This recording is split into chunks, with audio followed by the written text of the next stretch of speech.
She walked into an argument one March evening in the year 2000 and vanished into the silence of the American West. For 12 years, she had no name, no identity, no past. She was simply Saltair Sally, a ghost discovered by the shores of the Great Salt Lake, her story scattered like bones across the desolate landscape of memory and time.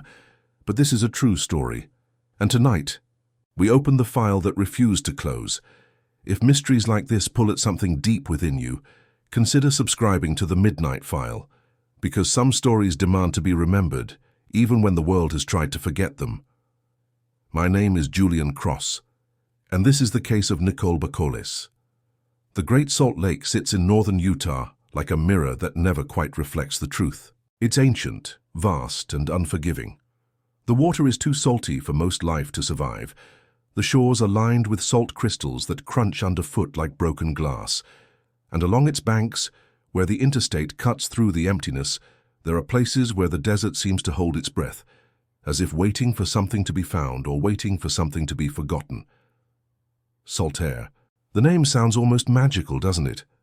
A concert venue perched near those desolate shores, a place where music echoes across water that has no outlet to the sea.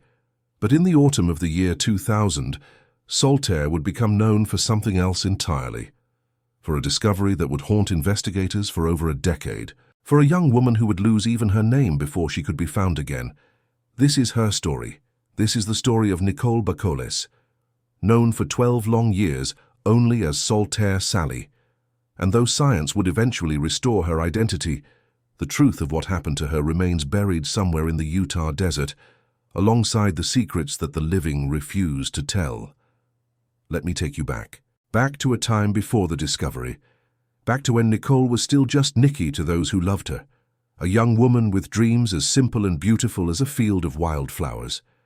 Nikole Bakoles was born into the gray-green landscapes of Washington state, in the Puget Sound area where the Pacific Ocean breathes mist into the forests and the rain falls like a lullaby. Those who knew her remember a creative soul, a free spirit who seemed born out of her time. Her family called her a flower child, a born-again hippie who found joy not in possessions, but in poetry, in painting, in the simple act of seeing beauty where others saw only the ordinary. She sketched, she wrote.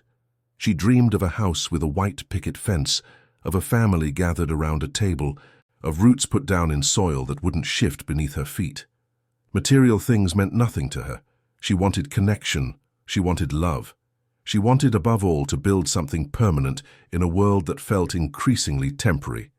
But life, as it often does, had other plans. In 1998, at just 18 years old, Nikole left Washington. She left the forests and the mist and the familiar faces of her family. She left with her boyfriend, a man named Joel Shordwan, and together they headed east, across the Cascade Mountains, across the high desert, all the way to Utah. To Salt Lake City and its surrounding valleys, where the mountains rise like cathedral walls and the air is thin and dry. They were young. They were in love, or what they believed was love. And soon they had a daughter, a baby girl. For a brief, shining moment, it must have seemed like Nikole's dreams were finally taking shape. The white picket fence might be within reach. The family she'd always wanted was beginning to bloom. But dreams, like flowers, need the right conditions to survive. And the soil in which Nikole and Joel tried to plant their lives was rocky, unstable, poisoned by struggles they couldn't quite overcome. Substance abuse, financial instability, the grinding poverty that comes when you're 20 years old with a child and no safety net. They lived in Midvale, a working-class area near Salt Lake City, moving from place to place, evicted, always one step ahead of collapse or one step behind. And then the worst thing that can happen to a young mother happened to Nikole. She lost custody of her daughter. The state determined that she and Joel could not provide a safe, stable home for their child. The baby was taken, placed with relatives of Joel's family, and Nikole, who had dreamed of nothing more than being a mother, found herself adrift, unmoored, stripped of the one thing that had given her life meaning. Her family back in Washington tried to stay in touch, but the distance was more than geographical. Nikole moved frequently. Phone numbers changed, addresses were temporary, And beneath it all was shame, the kind of shame that makes it hard to call home, hard to admit that things have fallen apart, hard to ask for help when you feel like you've failed at the one thing you wanted most. So the calls became less frequent, the letters stopped, and Nikole Bakoles began to disappear from the lives of those who loved her, even before she disappeared from the world entirely. March 15th, 2000, a Wednesday, early spring in Utah, when the snow is melting in the mountains and the desert is just beginning to turn green.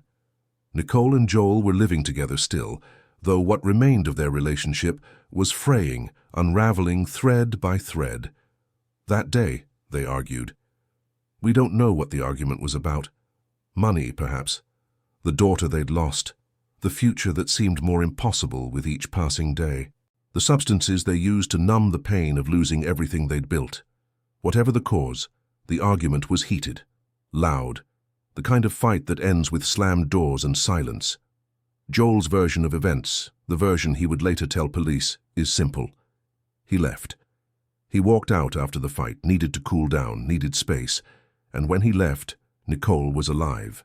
She was in their apartment or their room, or wherever they were staying at that moment, and that, according to Joel Chaudouin, was the last time he ever saw Nikole Bakoles. She was 20 years old. She had waist-length blonde hair, the kind that catches sunlight like spun gold. She had dreams that had been deferred but not extinguished. She had a daughter she desperately wanted back. She had a family in Washington who loved her, even if they didn't know how to reach her anymore. And after that argument, after Joel walked out the door, Nikole Bakoles vanished. No phone calls, no letters, no sightings. She simply ceased to exist in the observable world, as if she had stepped through a door into another dimension, or as if the desert had opened up and swallowed her whole. But here's what makes this case particularly haunting. Here's the detail that will echo through every moment of this story. No one reported her missing, not immediately, not for weeks, not for months, not for years. Her family in Washington, already accustomed to long silences, assumed she needed space. They assumed she was dealing with her struggles in her own way, that she would reach out when she was ready. They worried, yes, but they didn't panic, they didn't call the police, they didn't file a report, and so Nikole Bakoles disappeared into the vast, bureaucratic silence of people who fall through the cracks of society. Young, poor, struggling with addiction, a mother who'd lost custody, the kind of person who, tragically, the world finds it easy to forget. If you're listening to this and you've ever felt invisible, if you've ever wondered whether anyone would notice if you vanished, I want you to know that your story matters. Your presence matters. And if this case reminds us of anything, it's that we need to pay attention to the vulnerable among us, to the ones who might disappear without anyone noticing. If this resonates with you, leave a comment below. Tell me what you think. Share this story, because Nikole deserves to be remembered, and there might be others out there who need us to notice them before it's too late. Spring turned to summer. Summer turned to autumn. The mountains shed their green for gold, and the air grew crisp with the promise of winter. And on October 8th, 2000, 6 months and 23 days after Nikole Bakoles was last seen alive, 2 duck hunters were walking through a desolate field near Saltair. Saltair. That strange concert venue near the Great Salt Lake, sitting approximately 90 feet from the Interstate 80 frontage road, about a mile and a half east of the old Saltair resort. It's an eerie place even in daylight. The salt flats stretch out like the surface of an alien planet. The lake itself seems to shift and shimmer in the distance, never quite where you think it is. The smell of brine and decay hangs in the air. The wind carries sounds from far away, making you wonder if what you're hearing is real or imagined. The hunters were walking through tall grass, through that empty landscape where the desert meets the lakeshore, where most people never venture because there's nothing there to find. Except, on that October day, there was something to find. A skull. Blonde hair, still attached, impossibly long, waist length, spread across the ground like a golden halo. And nearby, scattered by animals over the months the body had lain there, approximately 26 bones, pieces of a person, fragments of a life, and items, a white sock, a t-shirt, An oversized shirt, the kind you might wear for comfort, for warmth. And a blue choker-style necklace, distinctive, the kind of detail that investigators hope might trigger someone's memory, might make someone say, "I know who wore that." The hunters called the police. Within hours, the area was a crime scene. The Utah State Office of the Medical Examiner was contacted. The remains were carefully collected, documented, preserved. But there was a problem, a significant problem. No one knew who this was. The remains were those of a young woman. That much was clear. The long blonde hair suggested youth, suggested someone who took care of herself, someone who might have been beautiful once before the desert claimed her. But there was no identification, no wallet, no phone, nothing with a name. And so the investigators did what they always do in such cases. They gave her a name, a placeholder, something to call her while they tried to figure out who she really was. They called her Saltair Sally. It was meant to be temporary, a name to use in reports, in databases, in the conversations between detectives trying to solve an impossible puzzle. They created composite sketches based on the skull structure, trying to imagine what her face might have looked like in life. They circulated those sketches to police departments across Utah, across the western states, across the country. They checked dental records. They compared her remains to missing persons reports. They followed leads that went nowhere.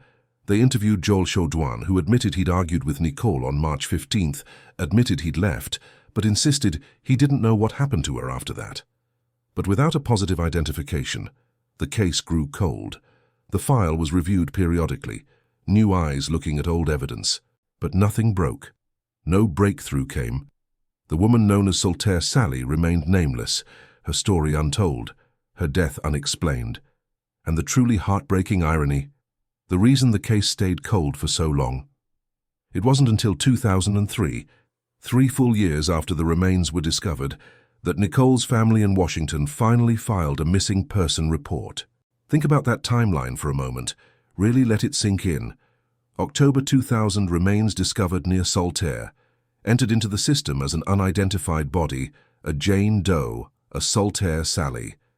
2003, missing person report filed for Nikole Bakoles from Washington State. Entered into a different database, a different system, in a different jurisdiction. The remains found in Salt Lake County. The missing person reported from Washington through Midvale.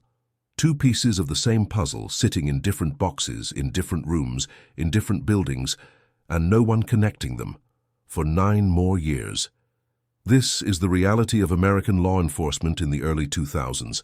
Databases that don't talk to each other, jurisdictions that don't coordinate, information siloed away in filing cabinets and computer systems that might as well be on different planets, a young woman decomposing in a field, and a family searching for their daughter, and a system that couldn't put 2 and 2 together.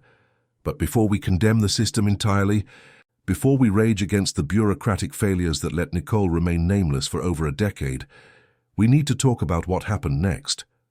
We need to talk about science. We need to talk about innovation. We need to talk about how the impossible became possible, and how a detective who attended the right conference at the right time helped give Nikole Bakoles her name back. If you're fascinated by how forensic science solves these cold cases, by how technology brings justice to the forgotten, hit that like button. Because what comes next is remarkable. The year is 2007. 7 years after Saltair Sally's remains were discovered. 4 years after Nikole's family finally filed a missing person report, still unconnected to the remains lying in the Utah State Medical Examiner's office, Detective Todd Park of the Unified Police Department of Greater Salt Lake was attending a forensic conference in Reno, Nevada.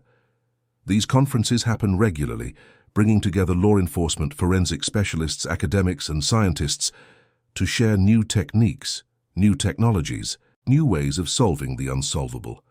And at this particular conference, Detective Park learned about something that would change everything. Stable isotope ratio mass spectrometry. I know. It sounds like something from a science fiction novel. It sounds impossibly technical, impossibly complex. But stay with me, because this is where the story becomes almost magical in its elegance. There's a company in Salt Lake City called ISO Forensics, founded by Professor Jim Elleringer, from the University of Utah's Department of Biology. And they've developed a technique that uses basic chemistry and earth science to answer a question that traditional forensic methods cannot. Where has this person been? Here's how it works, and I promise you it's fascinating. Water. The water we drink. The water that's in rain, in rivers, in lakes, contains oxygen. And oxygen exists in nature in two primary forms, two isotopes. Oxygen-16, the lighter version, and oxygen-18, the heavier version. They're both stable, both normal, both part of the world around us. But here's the key. The ratio between these two isotopes varies depending on where you are geographically. When clouds heavy with rain travel from the Pacific Ocean inland toward places like Salt Lake City, something interesting happens. The heavier isotope, oxygen-18, gets preferentially removed as precipitation falls. The clouds literally lose the heavy stuff first, leaving them progressively lighter as they move inland. What this means is that coastal areas, places like Seattle, have higher concentrations of oxygen-18 in their water. Inland areas, places like Salt Lake City, have lower concentrations. Each region has its own isotopic signature, as unique as a fingerprint. And when you drink water, when it enters your body, these isotopes become part of you. They get incorporated into your tissues, into your bones, into your hair. Hair. That's the key, because hair grows continuously, about half an inch per month, and as it grows, it locks in the isotopic signature of the water you're drinking at that time. Your hair becomes a chronological record of where you've been, a timeline written in chemistry, a map of your movements preserved in every strand.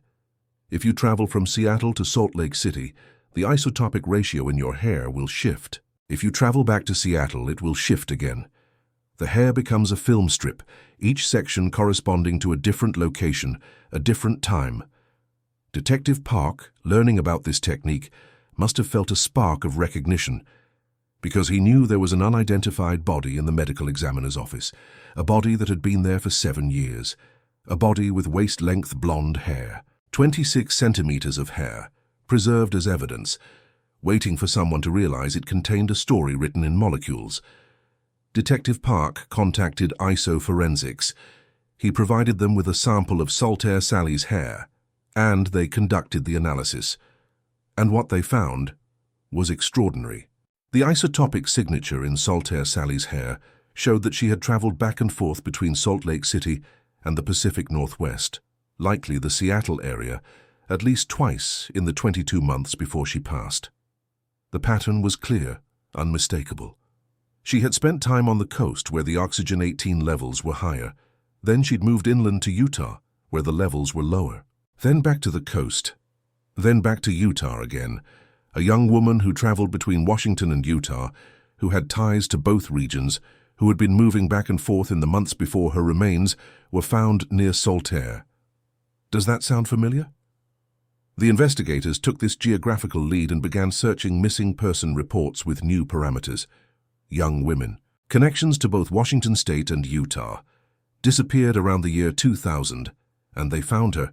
They found the missing person report filed in 2003 for Nikole Bakoles, a young woman from Washington who had moved to Utah with her boyfriend. DNA samples were requested from the Bakoles family back in Washington. They were compared to the remains that had been sitting in the medical examiner's office for 12 years. And on August 7th, 2012, the announcement was made. Saltair Sally was Nikole Bakoles, 20 years old, missing since March 2000. Finally, after 12 years of being nameless, she had her identity back. She was no longer a placeholder, no longer a nickname derived from a location.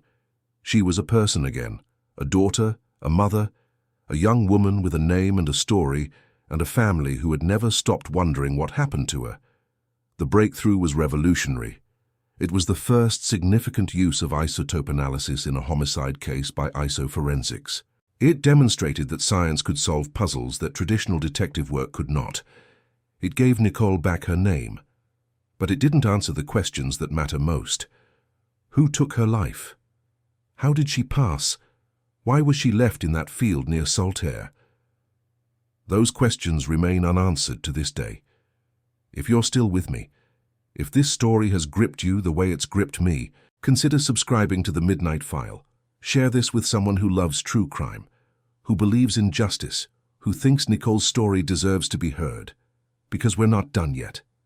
The identification was only the beginning. With Nikole finally identified, law enforcement could officially classify her case as an unsolved homicide. They could focus their investigation. They could follow leads. They could apply pressure. And the most obvious place to start was with Joel Chaudouin. Joel, remember, was Nikole's boyfriend at the time she disappeared. He was the father of her daughter.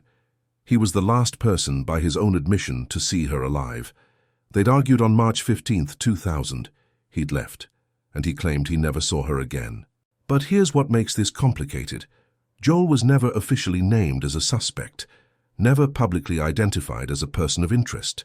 The police have been remarkably careful with their language, suggesting that they either have evidence clearing him, or more likely, that they don't have enough evidence to formally accuse him. When investigators interviewed Joel in 2012, after Nikole was identified, he was incarcerated in Washington State Prison on unrelated property offenses. He told them the same story he'd told before. They'd argued. He'd left. He didn't know what happened to her, and without physical evidence tying him to the scene, without witnesses, without a confession, the police could not move forward. Salt Lake County Sheriff Jim Winder, speaking to the press in 2012, said something telling. At this point in time, everyone is a suspect in this case. Everyone is a suspect, which is another way of saying, we don't know who did this. But then something strange happened, something that added another layer of mystery to an already baffling case. Shortly after Nikole's identification was announced to the public, Jason Jensen, co-founder of the Utah Cold Case Coalition, received a phone call. An anonymous caller, a voice he didn't recognize. And this anonymous person said something extraordinary. They claimed responsibility for Nikole Bakoles' passing. No details, no explanation, no motive, just a bare confession. I did it. I took her life. Jensen tried to keep the caller on the line, tried to extract information, tried to get something, anything that could be verified. But the caller provided nothing useful. And when attempts were made to trace the call, the identity of the caller could not be established. So what do we make of this? Was it a genuine confession? Was it someone who had carried the guilt for 12 years and finally broke when they saw Nikole's name in the news? Or was it a hoax? Someone seeking attention, inserting themselves into a high-profile case for reasons only they understand? Or perhaps someone mentally unwell, confusing fantasy with reality, believing they were responsible for something they had no connection to? Without corroborating evidence, without details that could be verified, law enforcement could do nothing with this confession. It remains one more unanswered question in a case full of them. And here's what's truly frustrating.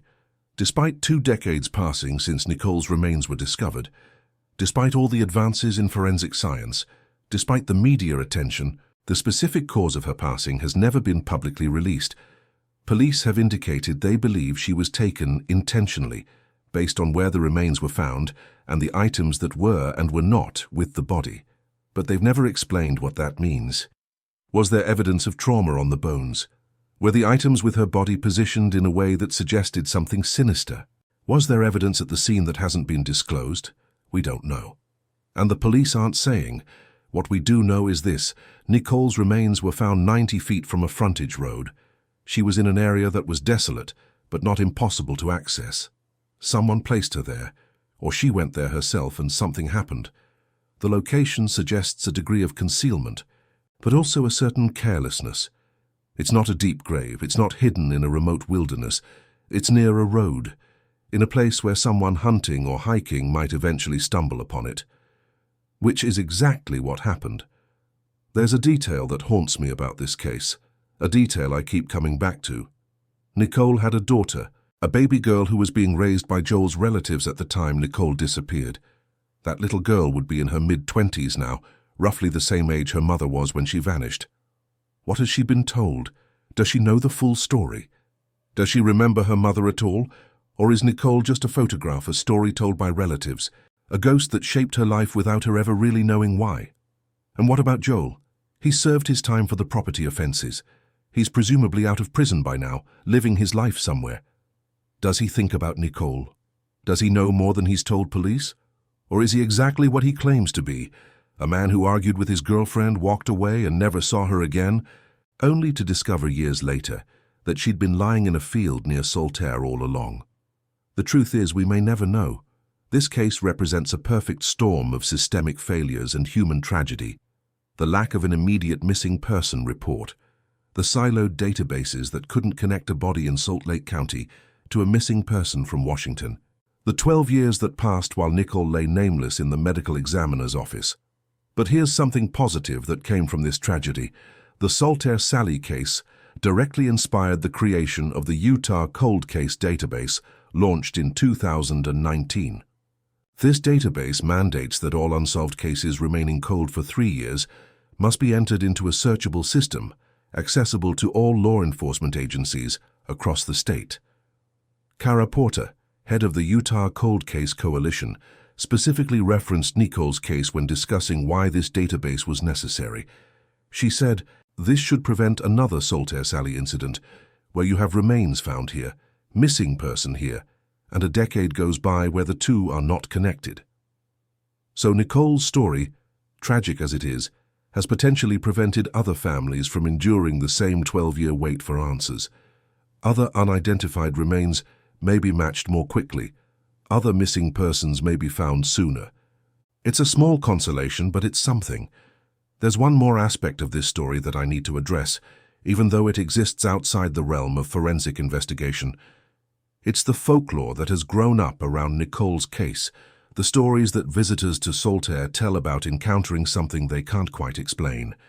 In 2021, the television series Ghost Adventures devoted an episode to Saltair, exploring both the historical tragedies associated with the venue and the alleged supernatural activity linked to Nikole Bakoles. Visitors have reported feeling pushed by invisible forces, hearing voices where no one stands, witnessing apparitions in the mist that rises off the Great Salt Lake, smelling unexplained odors that make them feel uneasy, unwelcome, watched. Now, I'm not here to tell you whether ghosts are real or whether the paranormal exists. That's not what the Midnight File is about. But I will say this: stories like these reflect something real, even if the ghosts themselves are not. They reflect the emotional weight of tragedy. They reflect our collective need to believe that the dead are not forgotten, that their presence somehow lingers, demanding justice, demanding remembrance. Nikole Bakoles was forgotten for 12 years. She was stripped of her name, reduced to a nickname, filed away in a drawer, and now in death people are claiming to feel her presence at the place where she was found. Whether that's supernatural or psychological doesn't matter. What matters is that people remember her. What matters is that her story is being told, and maybe, in some way, that's what she's been waiting for all along. Nikole's remains, after 12 years in the medical examiner's office, were finally returned to her family in Washington state. They held a private memorial service in August 2012, shortly after her identification was announced. She was finally home, finally at rest, finally among people who knew her name, who loved her, who grieved for the life she should have had. But the case remains open, it remains unsolved, and somewhere someone knows what happened on that day in March 2000, or in the days immediately after. Maybe it was Joel, maybe it was someone else entirely. Maybe it was an accident that turned into a cover-up. Maybe it was deliberate, planned, calculated. Maybe Nikole knew her attacker. Maybe she didn't. The police continue to encourage anyone with information about Nikole or Joel Chaudouin during the period from January to June 2000 to come forward. The specific contact is Detective Ben Pender with the Unified Police Department. His number is 385-468-9816. His email is bpender@saltlakecounty.gov. If you know something, if you saw something, if you've carried a secret for 24 years and it's weighing on you, now is the time. Nikole deserves justice. Her daughter deserves to know what happened to her mother. Her family deserves closure. And before I leave you tonight, before I close this file and move on to the next, I want to address something directly.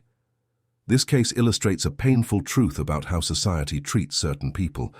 Young mothers who lose custody of their children, people struggling with addiction, the economically precarious, the ones moving from place to place, never quite finding stable ground. These are the people who disappear without anyone noticing. These are the people whose missing person reports get filed years too late. These are the people who become Jane Does, who become nicknames based on where their bodies are found, who are forgotten by everyone except their families, who never stop hoping. Nikole Bakoles was a human being. She loved poetry and painting. She dreamed of a house with a white picket fence. She wanted to be a mother, wanted to build a family, wanted something stable and beautiful and permanent. She was 20 years old, which means she was essentially still a kid herself, figuring out how to be an adult in a world that didn't make it easy. She deserved better than she got. She deserved a life that didn't end in a field near the Great Salt Lake. She deserved a system that would notice when she vanished. She deserved to be more than a cold case, more than a cautionary tale, more than a name that took 12 years to restore. If this case has moved you, if Nikole's story has stayed with you, do something with that feeling. Leave a comment sharing your thoughts. Share this video with someone who cares about justice. Subscribe to this channel if you believe these stories need to be told. Because every time we remember someone like Nikole, every time we say their name, every time we refuse to let them be forgotten, we push back against the silence that swallows the vulnerable. The Great Salt Lake sits in northern Utah like a mirror that never quite reflects the truth. The water is too salty for most life. The shores are lined with crystals that crunch like broken glass. And somewhere near those shores, a young woman with dreams and poetry and waist-length blonde hair was left to be forgotten. But she wasn't forgotten. Not entirely. Not in the end. Science gave her back her name. The media told her story. Her family brought her home, and now you know who she was. Nikole Bakoles. Not Saltair Sally. Not a Jane Doe. Not a placeholder. A person. A daughter. A mother. A flower child born out of her time. 20 years old. Gone too soon. Remembered now. And waiting still for justice. This is the Midnight File. My name is Julian Cross. And some cases refuse to close until the truth is finally told. Until next time, stay curious, stay compassionate, and remember that every unsolved case is more than just a mystery. It's a life that mattered, a person who deserves to be remembered. Good night.